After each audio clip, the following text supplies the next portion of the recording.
to the Cheshire and Merseyside faculty YouTube page, and we can then circulate the link over to yourselves. So today we've collaborated ourselves, Cheshire and Merseyside, with Greater Manchester Clinical Placement Expansion Programme, and together we have put up this webinar for you today on leadership placements that both the CPEP programs have trialed, and we just wanted to share our experiences with you.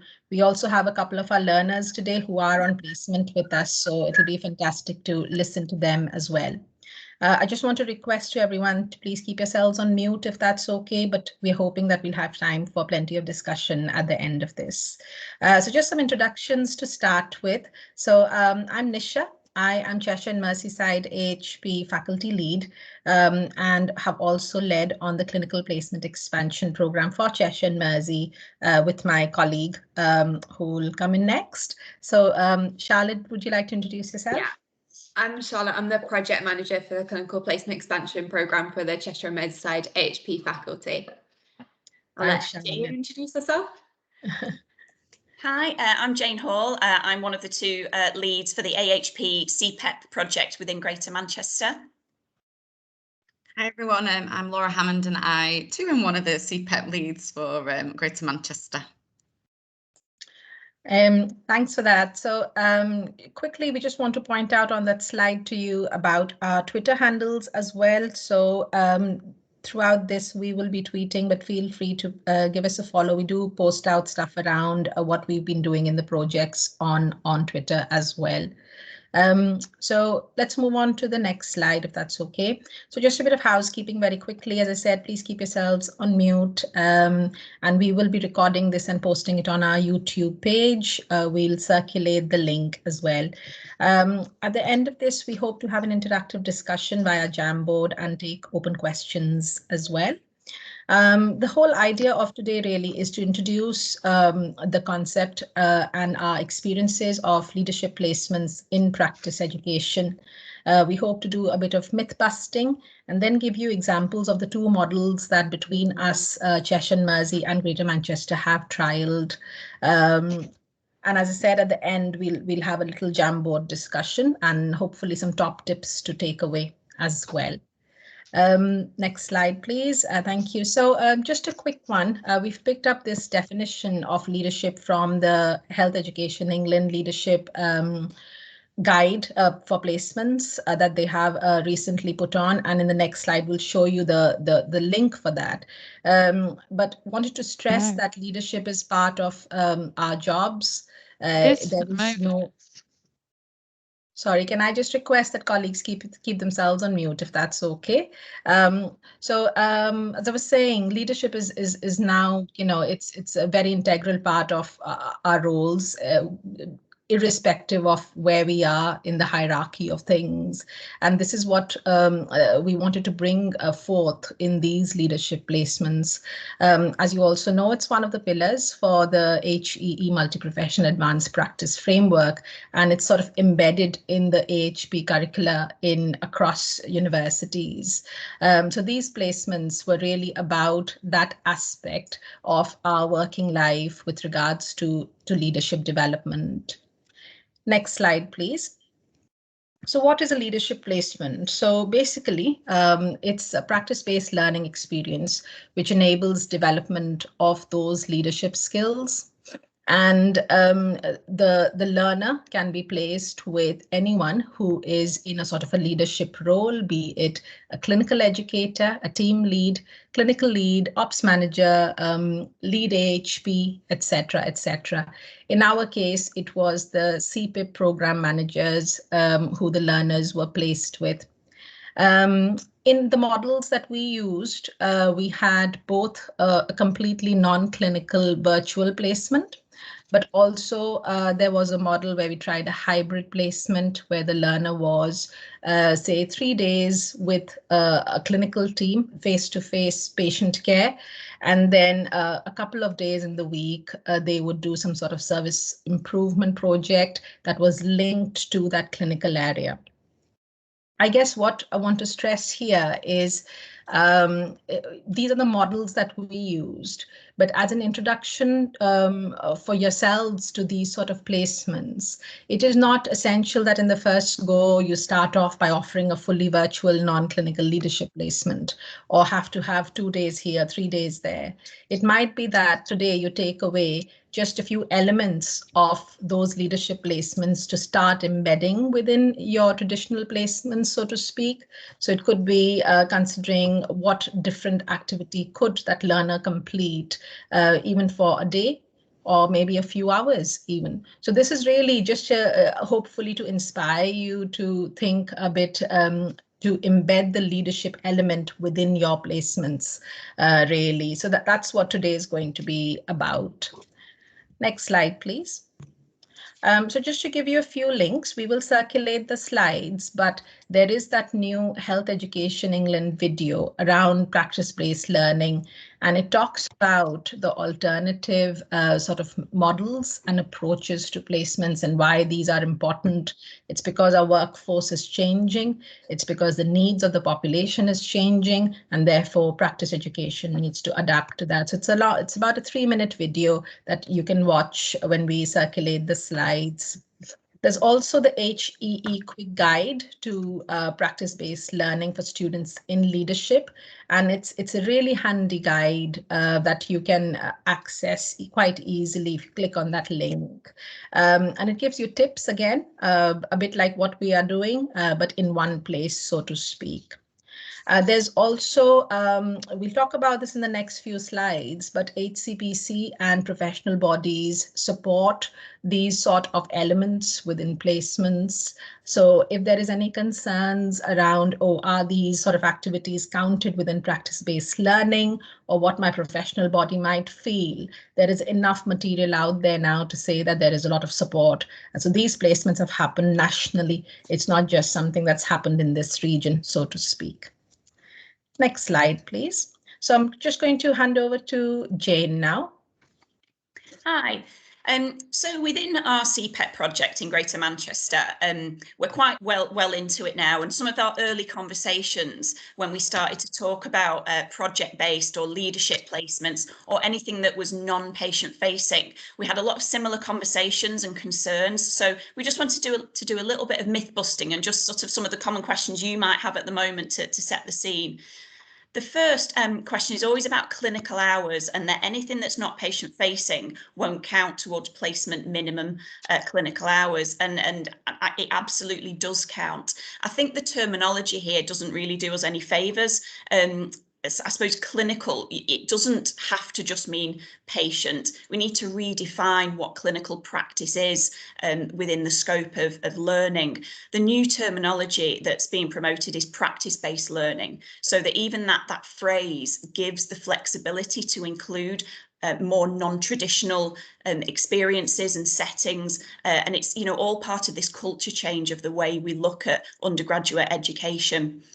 And the clinical hours are actually set by the professional bodies. It's not the HCPC, and all the professional bodies are really supportive of these new innovative practice learning settings.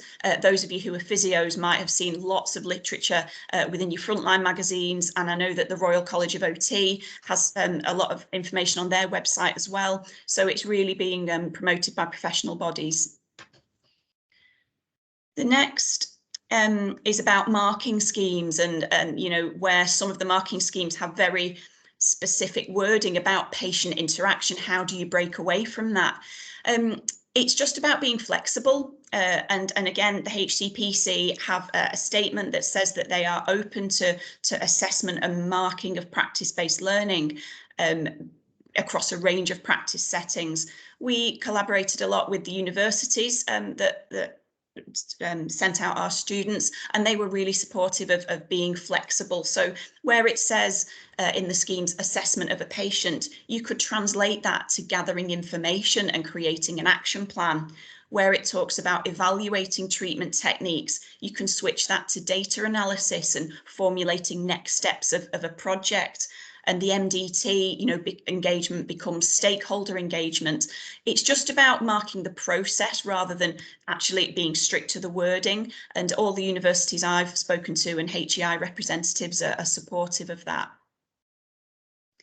And then the next one was about diluting the placement experience. And certainly adding these elements in might reduce patient contact, but switch the mindset to it adding much more variety and adding more opportunities for ways of achieving the learning outcomes.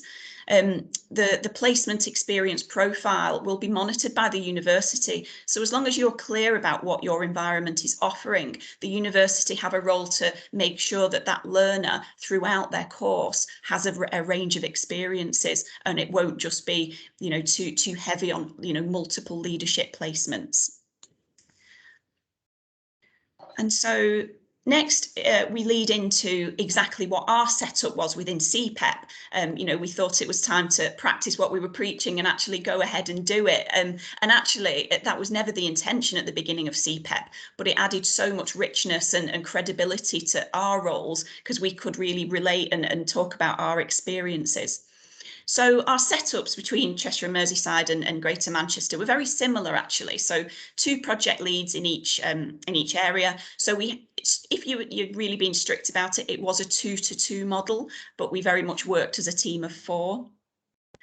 Educators, so I'm a physio, Laura's a physio, but I know in Cheshire and Merseyside, you've got the multi-professional element with Nisha being an OT by background.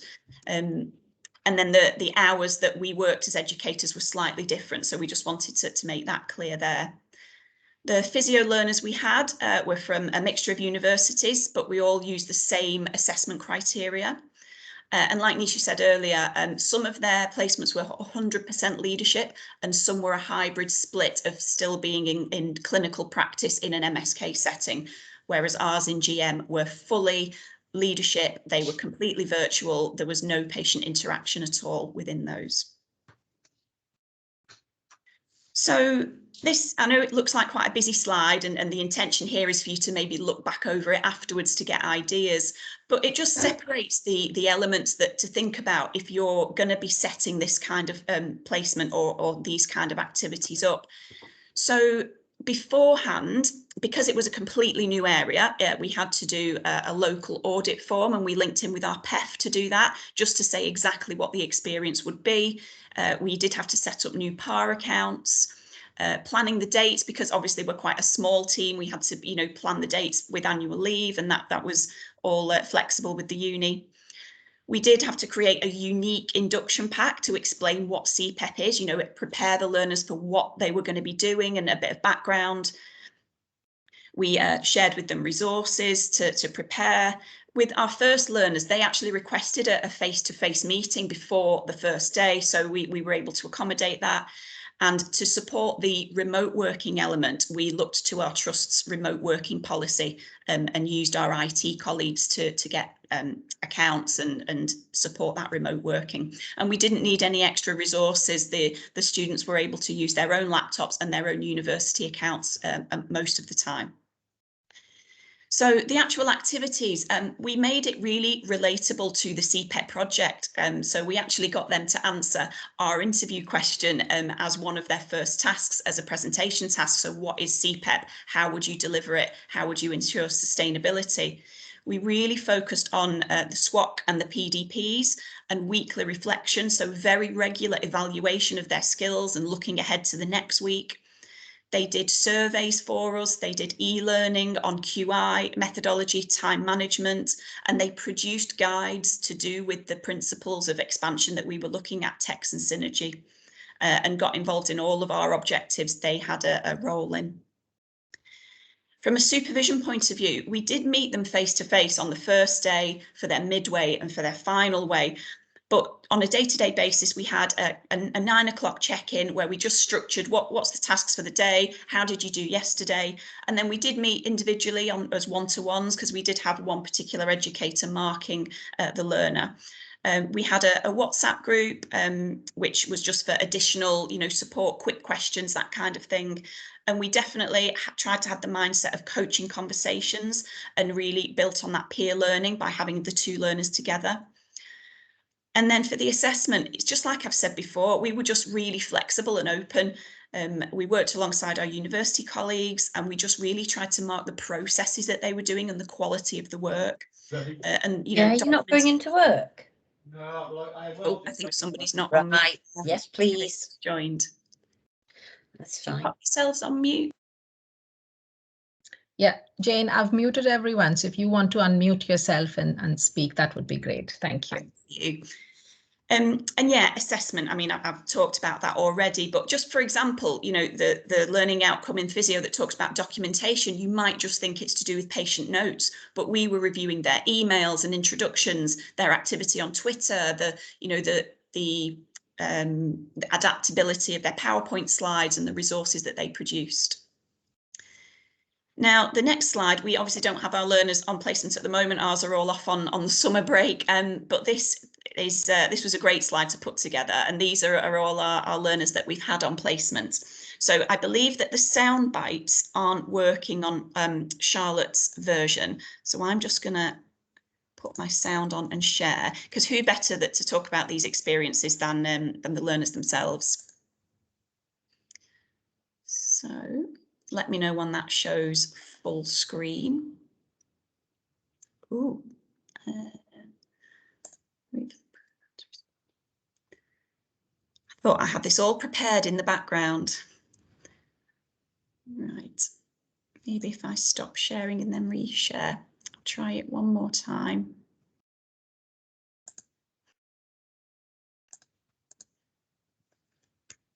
Okay, here we go. If someone could give me a thumbs up to let me know that they can hear this.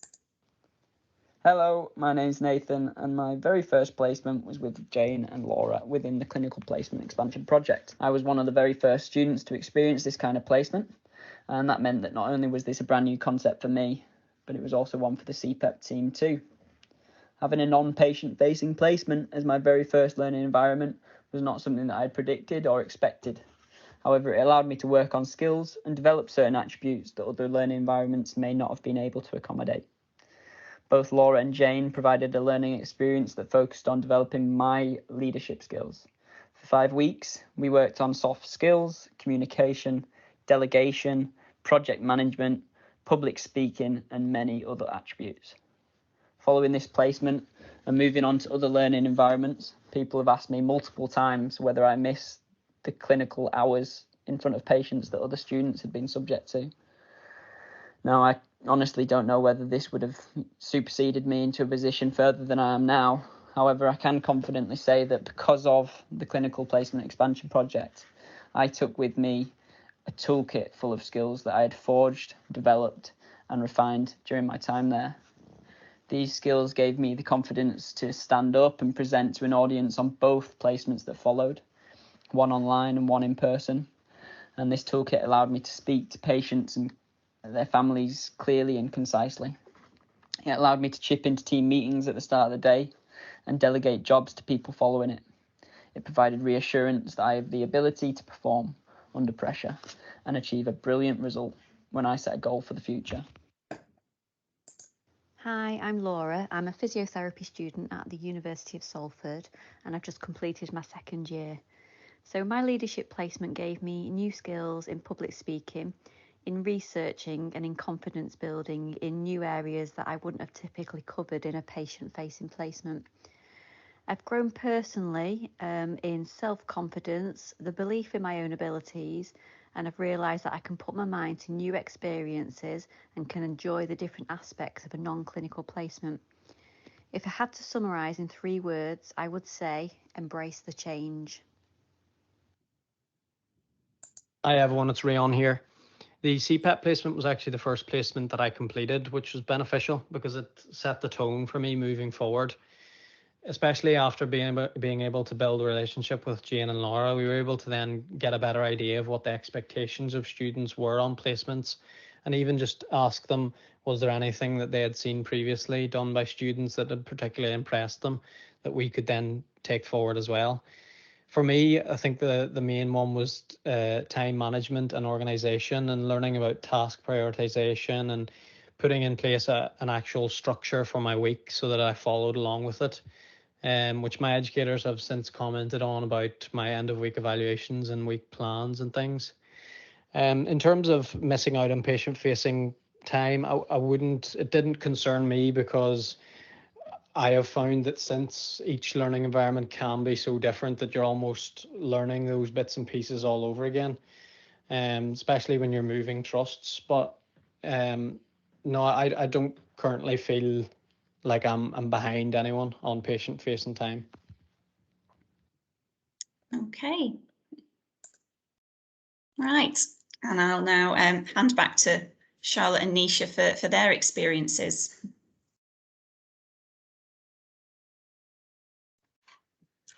Thanks for that.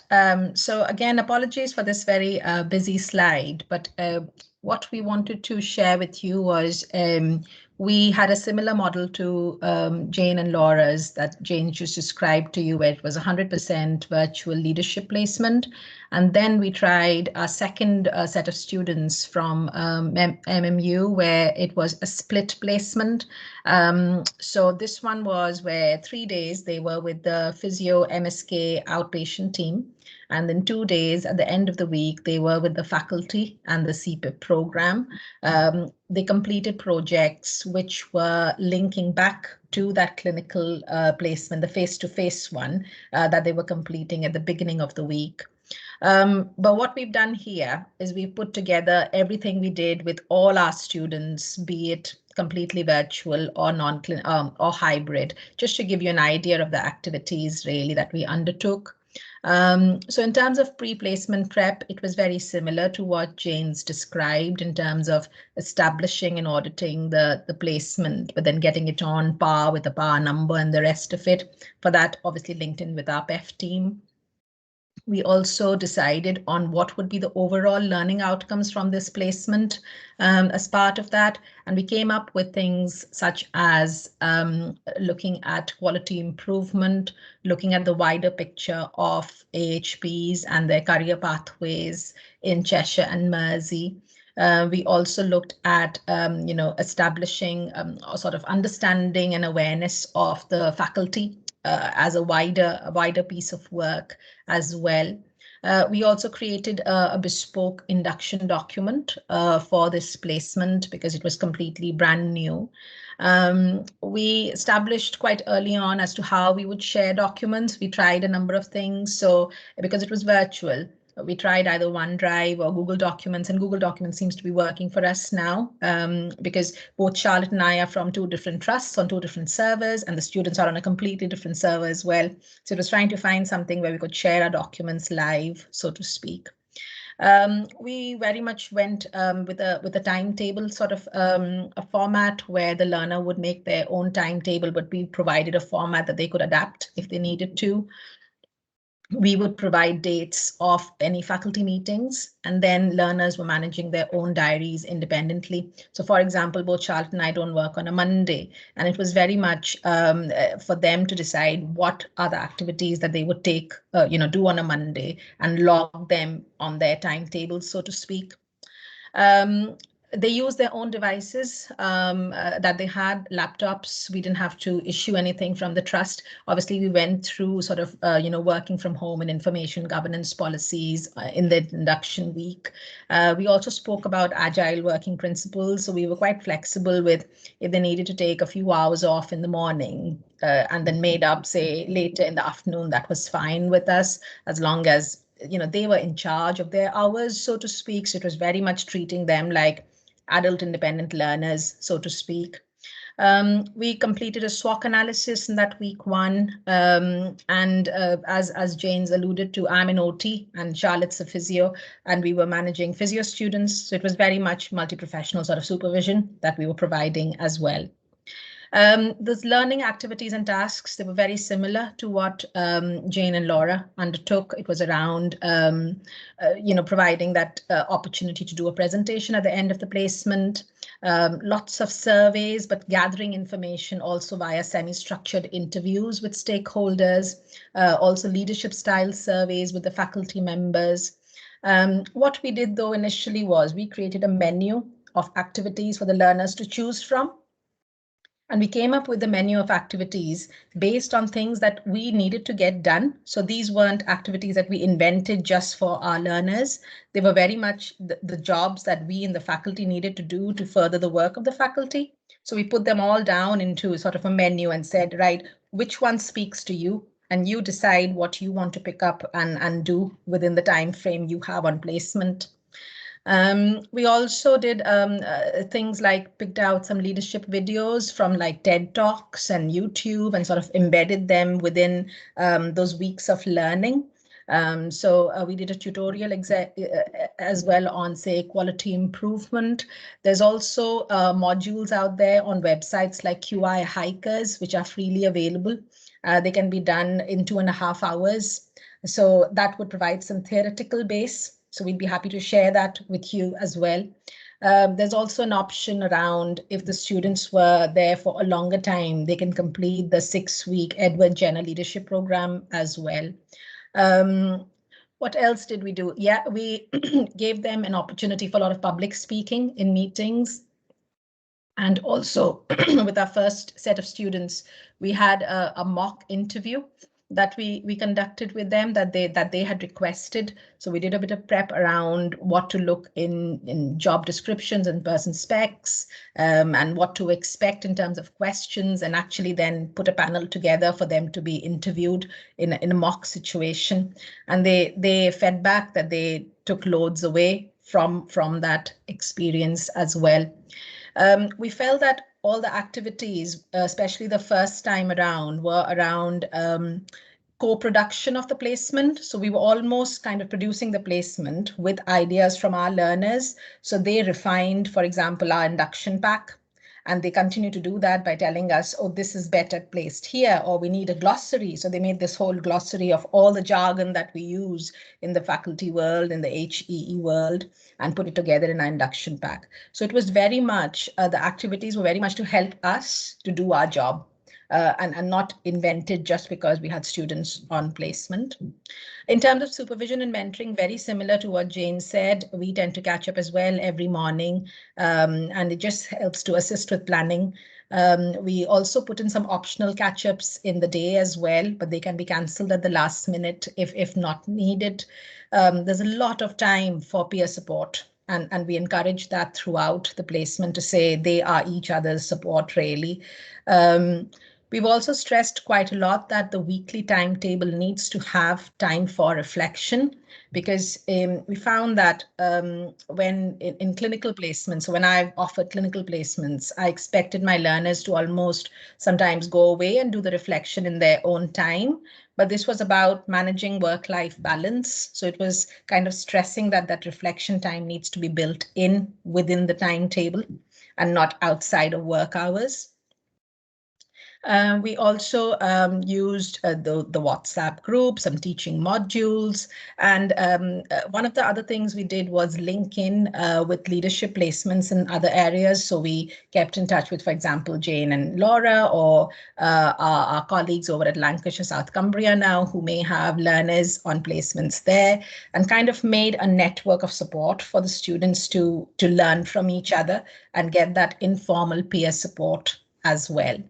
And to be honest, it was support for us as educators because we were all doing something new. So it was great to be able to speak to others and you know, sort of steal their ideas with pride, so to speak. In terms of the assessment of our students, again, very similar. Charlotte and I worked together on this. We would discuss anything together, and also then branch off to give that one-to-one feedback to our designated student. We assessed them on how they communicated in meetings, via emails, semi-structured interviews, and their presentations. We looked at teamwork by how they worked with their peers, contribution to team meetings as well, and how they delegated out to our project support, and if they reached out to the wider team. We had a lot of ways of assessing self-management. So how did they manage their time, their own diary, their reflection time, and how they took feedback as well. There was plenty of opportunity to assess them for their assessment, goal setting, and treatment. And that we translated into, for example, gathering data by reading papers, stakeholder interviews, analyzing any data, both quantitative and qualitative, and making a problem list, prioritizing that list, and then matching any solutions to the problems, and then justifying their choices. So by doing that whole process of a project, it was kind of equated a patient to a project, and then we're able to evaluate the learner based on what they did with that project, so to speak. Students also produced an end of project brief for us, and that was a great way of summarizing what they'd done for their portfolio, but also helped us evaluate them. And we got a lot of feedback from others that they met. For example, if learners were meeting other stakeholders, but Charlotte and I couldn't be there, we encouraged them to get feedback from the stakeholders, because we said it's your responsibility to evidence your learning.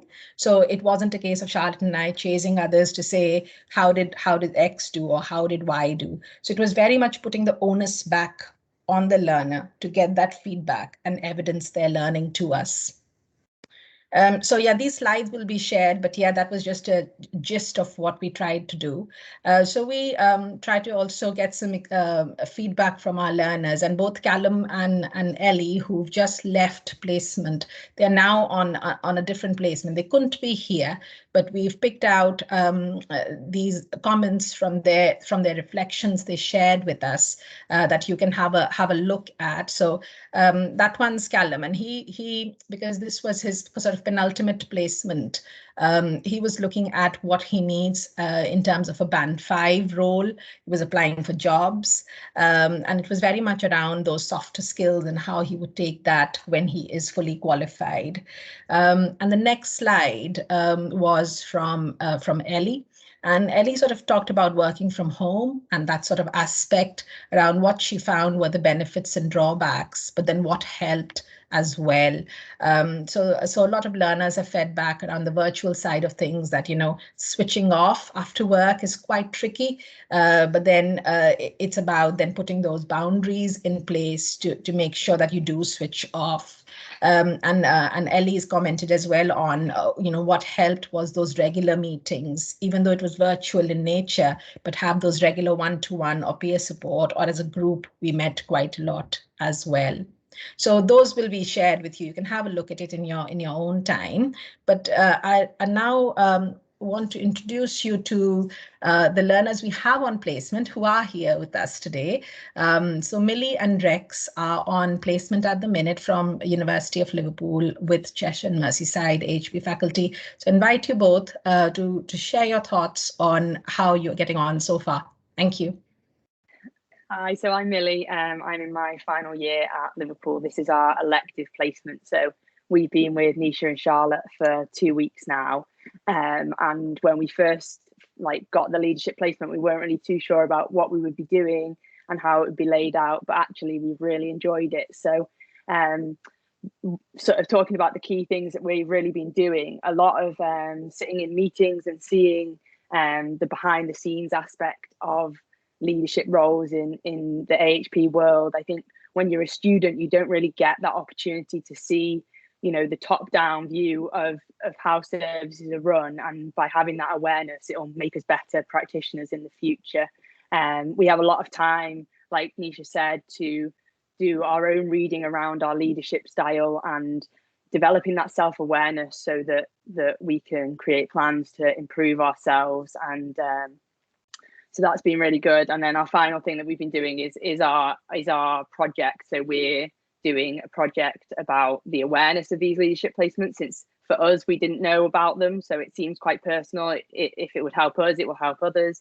And through that, we're conducting interviews with leaders in the hospitals, with the universities, and surveys for students. And those are skills that you learn about in your modules at uni, but you don't actually get to really put it into practice. So it's been a really great experience so far. We've got a bit of time left to go, and I'm sure that we'll continue to learn a lot.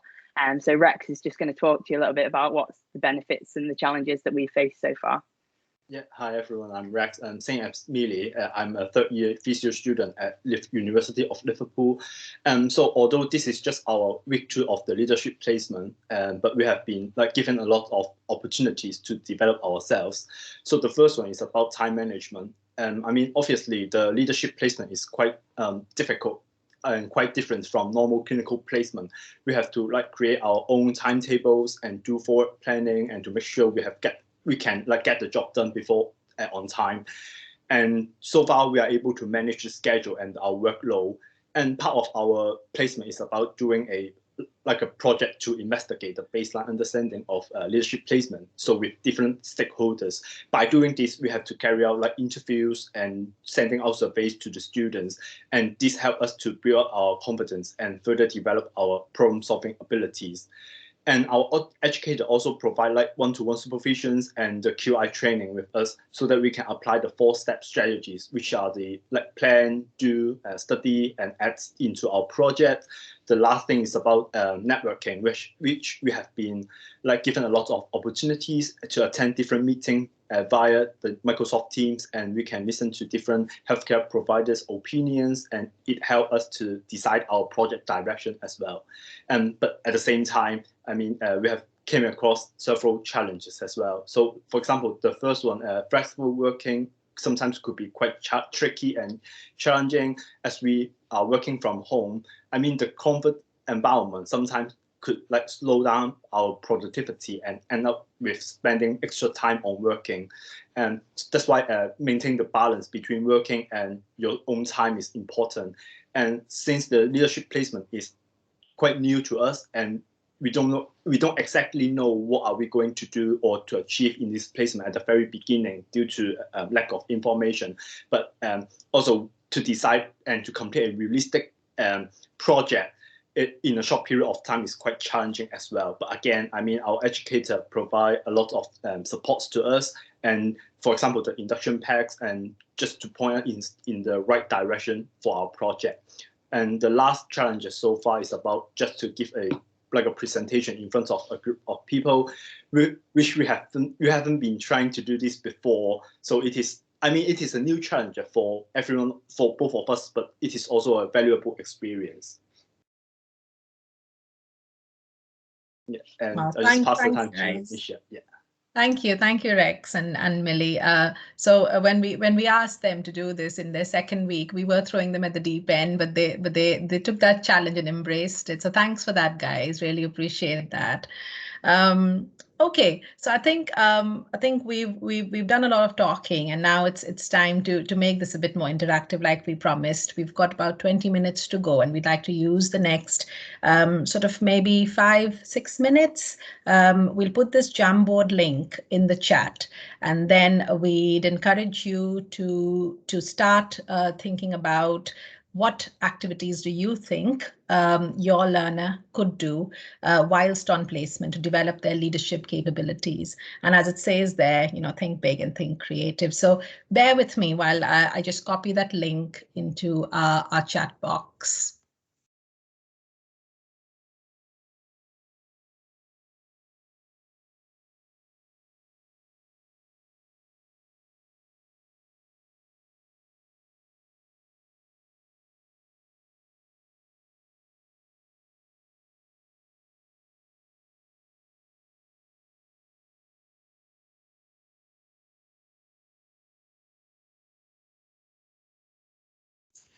I suppose just while you're doing that, Nisha, I'll just chip in and say that any resources that we've produced as part of our placements will be on the Health Education England Learning Hub catalogues. Both of our faculties or CPEP projects have got a designated catalogue, and our students have written blogs. They've written a what is a leadership placement guide. We can put our induction packs on there. Excuse me. Yeah, basically anything that we've created will be available on those platforms, and I'll put a link in the chat box as well. That's great. Thanks, Jane. So the link is there. It's hugely huge. I'm not sure why, but you can all click on it and go on it. I'm just going to try and share that on our screen so we can see the ideas pouring in. So yeah, but please go on the link and start accessing it in the meantime.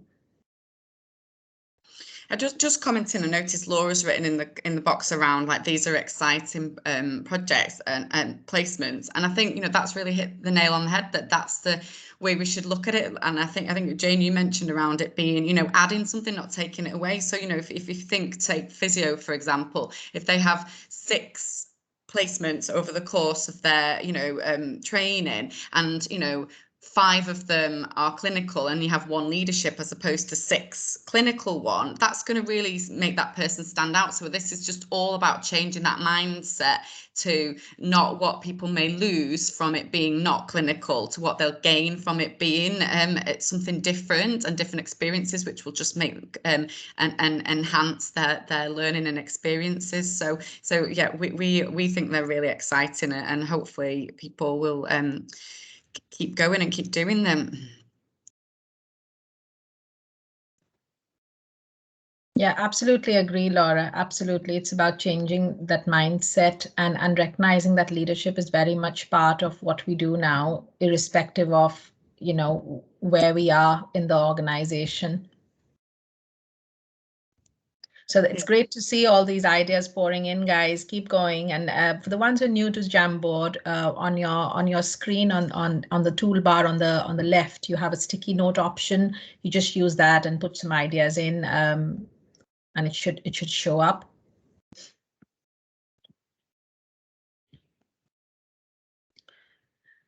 So lots of ideas around chairing meetings and leading on projects, developing soft skills, inducting new staff. That's great. That, you know, get them to be part of the team really and help out with that. Create generic induction packs for the trust. Yeah, we definitely did that in Cheshire and Mersey. We produced an induction pack and then asked our learners to refine it and co-produce it with us, and they did such a better job just because of technology as well and knowing what to do with it. So some great ideas, and I think, you know, certainly from our experience as well, like our learners, they did the quality of the work that they produced was much better than I would have, you know, considered doing it. You know, it's the kind of really going that extra mile, and I think, you know, just really seeing the value added. And, you know, when we all qualify as Band 5, you know, whilst obviously clinical skills and hands-on skills, you know, are absolutely vital, you know, those communication, those kind of team working, and you know, you're going to be straight in working on wards or in outpatient clinics with the multiple other professionals and with patients and their families, and you need to be able to communicate and be confident in that, and perhaps lead on audits, and these are all challenges when you're a Band 5. So by exposing learners to it, you know, at undergraduate level, that is, you know, only going to be such a brilliant experience for them for when they're Band 5s. Yeah, absolutely. Charlotte, I wondered if you wanted to come in and share any of your thoughts here as well while we're waiting for these ideas to come in, which is fantastic ideas coming in.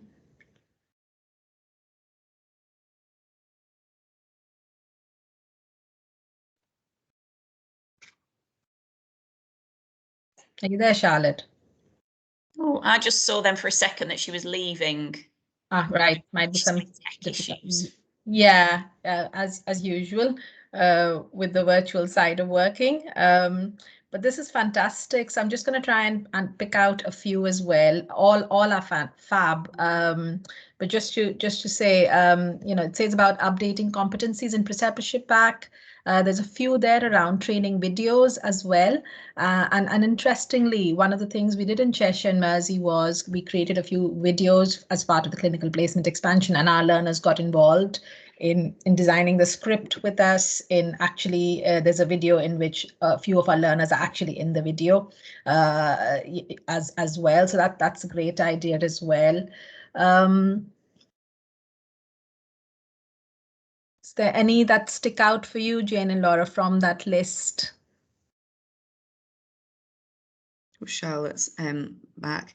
I mean, I think so many of them. So I think certainly that, you know, inducting new staff. So, you know, learners are new to a team, and then, you know, that's fresh, isn't it? Kind of like what you want to hear, not something that perhaps was done quite a while ago.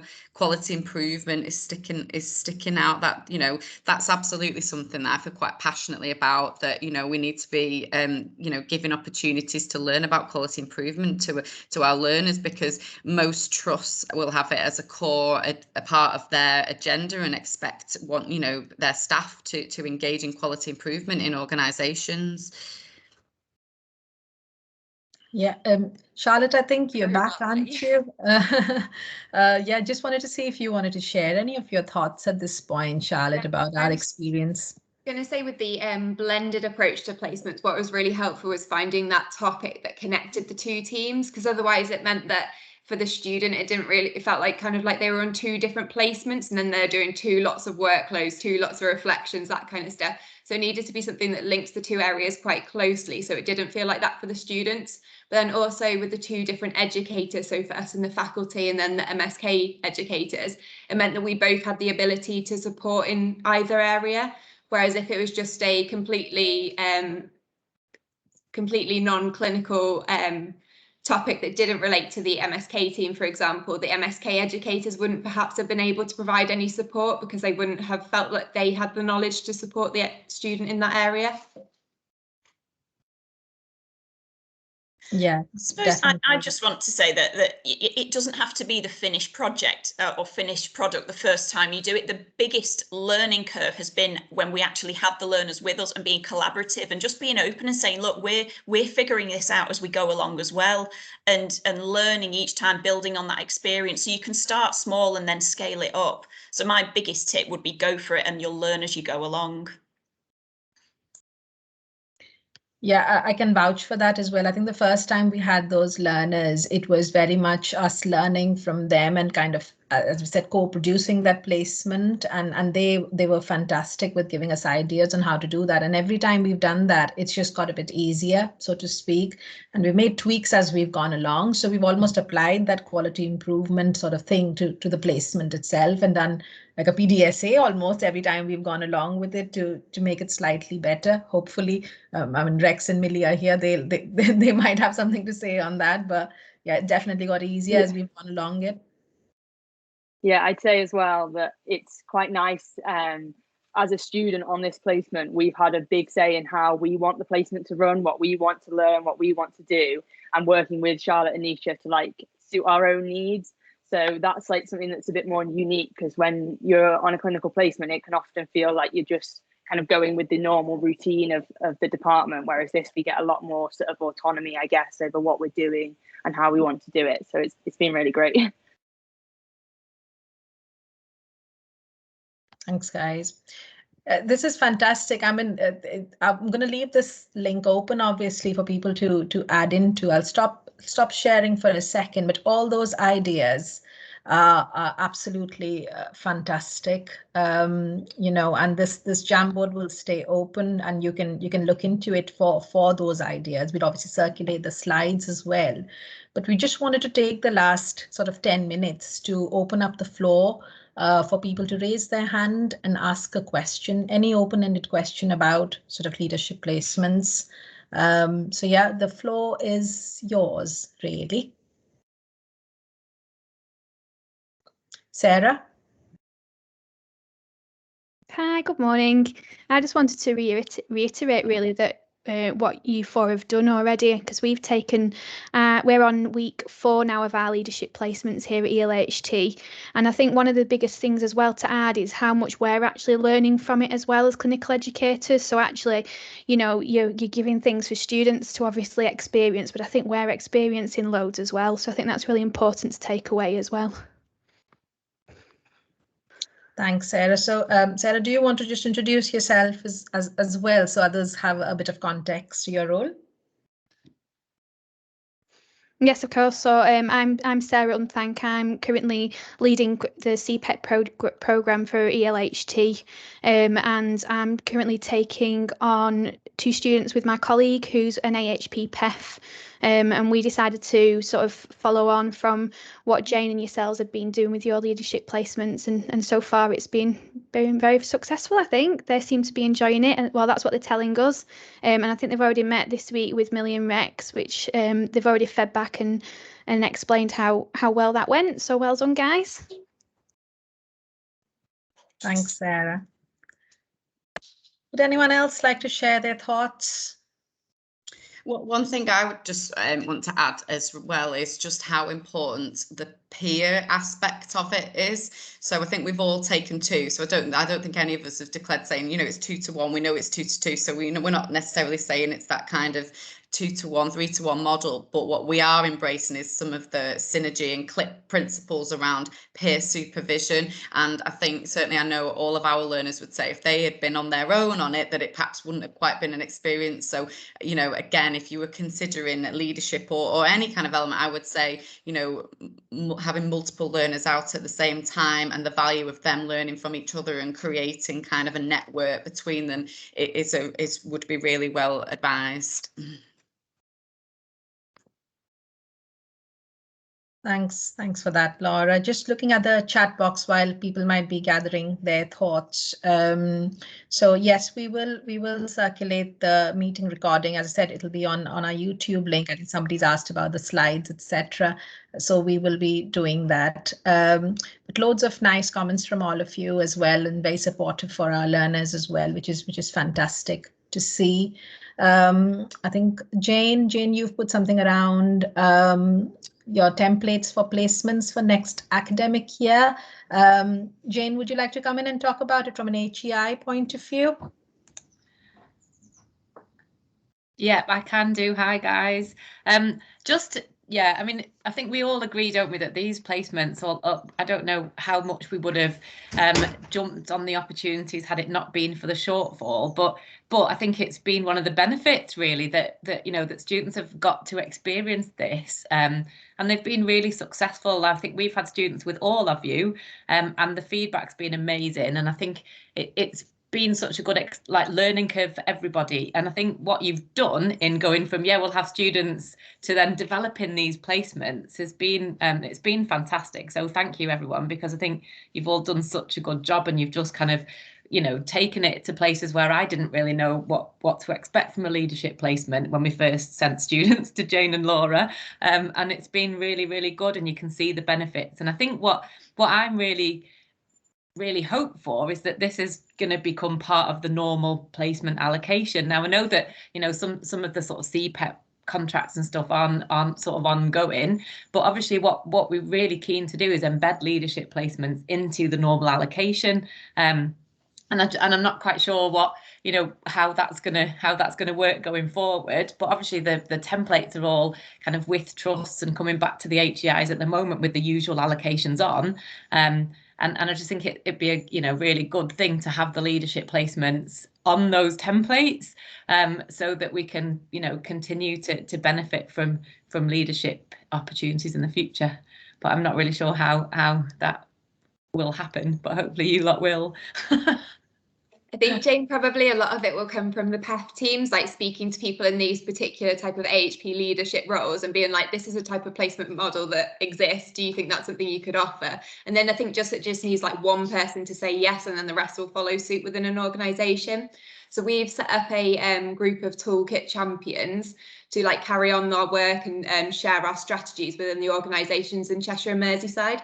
So we're hoping by sharing it at kind of like trust and team level, it's going to increase the engagement with these type of placements. So fingers crossed people will start saying yes and offering them. Millie and Rex have been meeting with some of the AHP leads within St Helens and Knowsley teaching hospitals this week, and they seem on board with it at the moment. So hopefully it might be something that they might potentially offer in the near future. I think it's something that would be good to get on the agenda of the faculties as well, wouldn't it? You know, like for that consistency, because like you say, you know, we all finish in, well, not all of us, but I know myself and Jane finishing in August. And so, you know, there is we had 6 this year, so there's potentially, you know, that's not sustainable going forward. But, you know, alongside the PEFs, as Charlotte said, you know, if it can be perhaps at faculties or, like you say, the groups as well of people that are interested to kind of set up themselves at different trusts. And I know as part of some of the numbers from our CPEP 116 expansion, Bolton Trust they've set up their own leadership. So again, you know, that there's an example there of a trust specifically setting up some. So hopefully it'll just keep building on there if we just keep talking about it and getting it on the agenda in faculties, and just so people don't forget about it. Yeah, absolutely. I mean, there is a question related to that as well in the chat from Andrew Lloyd around, based on experiences, have you developed a best practice SOP? So I can speak for ourselves, Andrew. What we have done is put all that we have done on the HEE Learning Hub in the Cheshire and Mersey catalogue, which has the toolkit for AHP practice educators.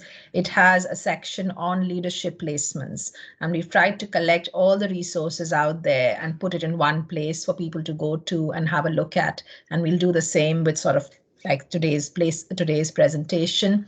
I think Jane and Laura, you've got some resources as well, haven't you, that you've put links on for? Yeah, we've got our catalogue where we put, you know, links to webinars and paper resources and things. I would say in terms of an SOP, because each experience and learning environment is going to be so different, it doesn't lend itself to a strict SOP.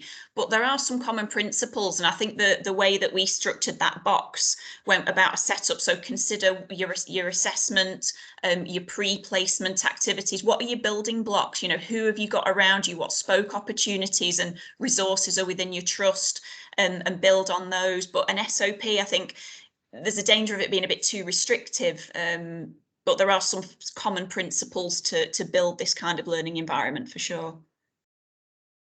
Thank you. So just in the last 2 minutes, I just want to invite any of the current, either the PEF team representatives who might be here or any of the clinical educators to kind of give us ideas on how do we kickstart. So a bit like what Jane Ashbrook was saying, how do we get this out there? What would you need in terms of support to maybe offer some elements of that leadership placement in your current placement, etc. So just inviting, again, your thoughts on that.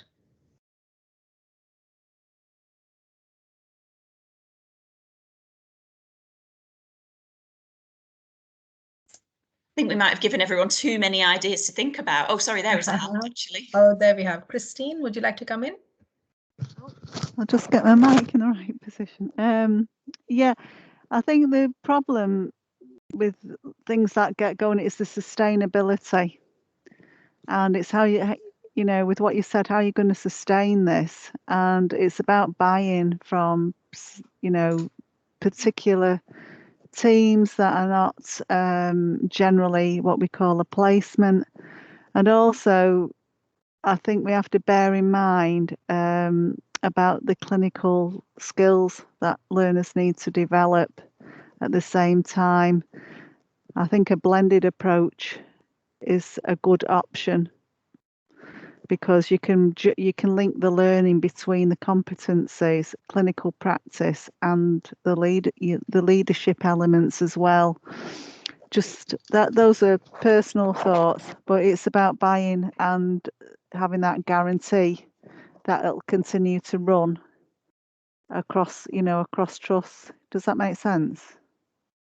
Yeah, it does. I guess to check sustainability, there's it's got to start somewhere almost, isn't it? So it's whether, is it the lead AHPs you link in with to start with? Is it, you know, what are the support mechanisms within the trust to sort of spread the word? But then having a champion to say, yeah, I'm going to give it a try and do something, whether it's hybrid, whether it's purely, you know, non-clinical, that's up to each team and up to each placement, sort of, you know, how they work, I guess. So, but it's what would it take for a team to say, yeah, I'm going to take some of these and try it differently next time, because that's all this is about, inspiring that, not completely changing how you do how you do things. But no, great point. Thank you for that, Christine. I think I think it's from the senior teams, you know, in each locality to support that model so they can guide staff, because our senior teams have done that, but some other areas will need support, because what we have to take into consideration as well going forward, continuing changes in staffing levels, etc. You know, that, you know, in managing such placements, we have to look at all the factors. So senior managers, yeah. Great point, Christine. Thank you.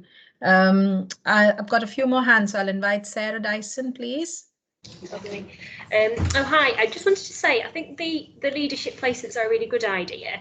It was just more of a question as to, I think, the students that are maybe more confident and sort of confident in their own abilities, that I can imagine will excel. How have you found the students that are maybe a little bit more shy, timid, underconfident? How have you found that they've responded to being in that sort of leadership position and having those opportunities? I'll go first, and then I'll see if Jane and Laura want to contribute as well. So it's been very much around understanding their style of learning from the outset, and seeing, so if they are reflective learners, or they're on the spur kind of people who will take a challenge and run with it. And the kind of model we've definitely used is having those coaching style conversations to see what they want out of it. So even though people might be working with each other on the placement, their own goals differ from each other. We've also tried to break it up between development of self and development of the task. So it's not all task orientated in their learning outcomes, but there is elements of what do you need to develop yourself. So through coaching style conversations, through making it more bespoke for each of the learners, though they are doing peer placements, that's how kind of we've managed different learning styles. Any of the others want to come in on that? I would agree entirely, and I think, you know, we've definitely had a range of I would probably say like personalities and confident, you know, kind of like say from some very, you know, kind of, you could clearly from day one could say they were confident, you know, really chatty, to some that were definitely probably a bit more self-admitted, you know, introvert, and they've all done really well, and all you can through reflection and, like you say, coaching, the progression from them in week 1 to week 6 has been significant in every single one of them. And, you know, that, you know, I'm not saying, you know, there's not been, you know, like the odd like issue and stuff to kind of have to sort out, and which there has been, which I'm sure, you know, that's just placement life, isn't it? But they've all had really positive experiences, and definitely would say we had a range of personality traits, and they've all progressed and done well, and reflection and setting their own goals has been key. I think I'm conscious of time, but people who need to leave, please feel free to, but the ones who raised their hands, you know, we are happy to stay for a few minutes and continue the discussion, if that's okay with yourselves, Charlotte, Jane, and Laura. Okay, so Jill, do you want to come in? Oh, hi. Good afternoon. Good morning. Yeah. Okay. It's still morning. it's like maybe I'm very hungry now. And in line with what Laura has just said, she has said most of the thing I wanted to really contribute. I must sincerely commend, you know, the leadership of the AHP directors in NCA, who has taken the lead to start the leadership placement, because it has never happened before. She took on the lead, and as Laura rightly said, the fantastic feedback that we received from the students is really encouraging. And I think that one will enable all other professions as well to liaise with the, you know, the management, the senior teams, to encourage them to see that leadership is on different levels. You don't have to be on top like Band-Aid A before you can, you know, begin to like I'm looking for that word, begin to, you know, bring forth that leadership skills in you. So our learners need to start being encouraged from the start, which this placement is encouraging. So for me as a person, where we come in as a PEP to assist is to promote that, idea to all our clinical areas, the management teams, and to let them know that these learners as well, they are coming with ideas. They can be part of the decision makers. They listen and they learn as well, and how to make decisions. And from there, they begin to develop confidence and being competent in that area. And even in future, it can give them it can, lead them to a pathway where they will focus on that this is the right place where they need to go. Yeah, thank you for sharing that. Really, really precious thoughts, and hopefully that's what we are kind of promoting through the placements as well. That you don't need to be a certain band to be a leader. Everybody's a leader in their field of work. Really, I think I have lost track of the order of hands. But Lisa, did you have your hand up before? Did you want to come in now, Lisa White? I did have my hand up before, yeah. It was just you asked a question earlier about how we could start looking at making sure these placements happened within the trusts, and it was just really you answered what I was going to say, to be honest, Nisha, because what my first question was, we have to link in with, from my point of view, is linking in with the senior HP or lead HP, getting that information across to our educators to be able to support those and have those discussions, because I think it does go back to that anxiety, all the things that were up on the original slides that you talked about, and I think if we can encourage people to start, I think once we get one person on board and we give positive feedback around that, that's how it will help. That's the method we've used with using the blended approaches for the CPEP expansion that we've done with Nisha. And we've just had a reflection from one of our educators who shared that across the EHP educator link, talking about her feelings before, how positive that blended experience was and how she's going to use it moving forward. And I think probably for us, that's the way we're going to have to introduce the leadership ones to make them sustainable, really. Does that make sense? Yeah, it does. And thanks for sharing that, Lisa, because you've got a live example of that now possibly happening at the trust, isn't it? So that's great to hear. Thanks for sharing that. And I've got one more hand, so we'll just take that and then we probably have to close. But Gillian Hudson, did you want to come in now? Morning, colleagues. Yeah, I was just thinking, if the table goes out this time round with attendees, could it possibly identify those organisations who are already actively doing this, so we could perhaps buddy up with organisations that are already doing this, so that we can get why go through the hurdles when we've got expertise out there that can give us the tips of jumping them quite nicely instead of stumbling at them. Definitely in Greater Manchester, Bolton and the Northern Care Alliance, that they're doing them at the minute in Greater Manchester.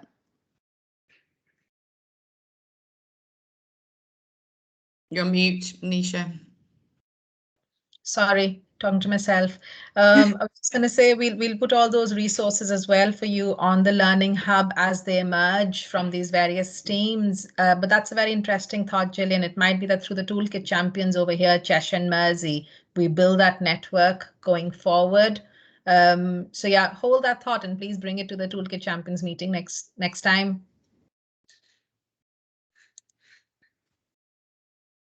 Right. If there's no more questions, I think we'll draw this to a close. We've overrun anyway, but thank you so much for your enthusiasm and coming in today. And hopefully you will go out and spread the word about what you've heard today. We will circulate the slides, the links to the YouTube video as well, and the Jamboard as well, so you can continue to look at that Jamboard. But just want to say a big thank you from myself, Charlotte, Jane, and Laura, and Rex and Millie, all of the team, for being here really and listening to us, and hopefully you found it useful. Thanks very much, guys. Bye-bye.